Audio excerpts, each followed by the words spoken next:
মাঠের রেফারির সাথে সরাসরি কথা বলবে ২৬ বিশ্বকাপের ফুটবল। শুধু তাই নয়, ম্যাচের আগে বিশেষ এই বলকে দিতে হবে চার্জ। মেক্সিকো, যুক্তরাষ্ট্র ও কানাডায় হতে যাওয়া ২০২৬ বিশ্বকাপের অফিসিয়াল ম্যাচ বল ট্রায়োন্ডা তৈরি হয়েছে অত্যাধুনিক প্রযুক্তিতে। এর ঠিক মাঝে রয়েছে ১৪ গ্রাম ওজনের একটি ৫০০ হার্টজ মোশন সেন্সর চিপ। এই সেন্সরটি সচল রাখতেই মোবাইল ফোনের মতো চার্জ দিতে হবে বলটিকে। একবার ফুল চার্জে এটি টানা ৬ ঘন্টা কাজ করতে সক্ষম। বলের ভেতরে সেন্সরটি এমনভাবে বসানো হয়েছে যাতে স্বাভাবিক পারফরম্যান্সে কোনো প্রভাব না পড়ে।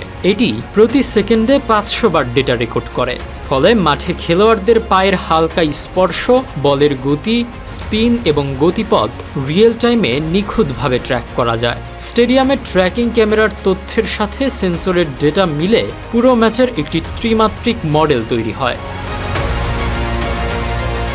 এই প্রযুক্তি থেকে পাওয়া সব তথ্য সরাসরি ভিআর সিস্টেমে চলে যাবে। অনফিল্ড রেফারিও পাবেন সব তথ্য, ফলে অফসাইড, হ্যান্ডবল বা ফাউলের মতো কঠিন সিদ্ধান্তগুলো চোখের পলকে এবং শতভাগ নির্ভুলভাবে নেওয়া সম্ভব হবে। আধুনিক ফুটবলের এই নতুন সংস্করণটি ম্যাচ পরিচালনাকে করবে আরও দ্রুত ও নিখুঁত।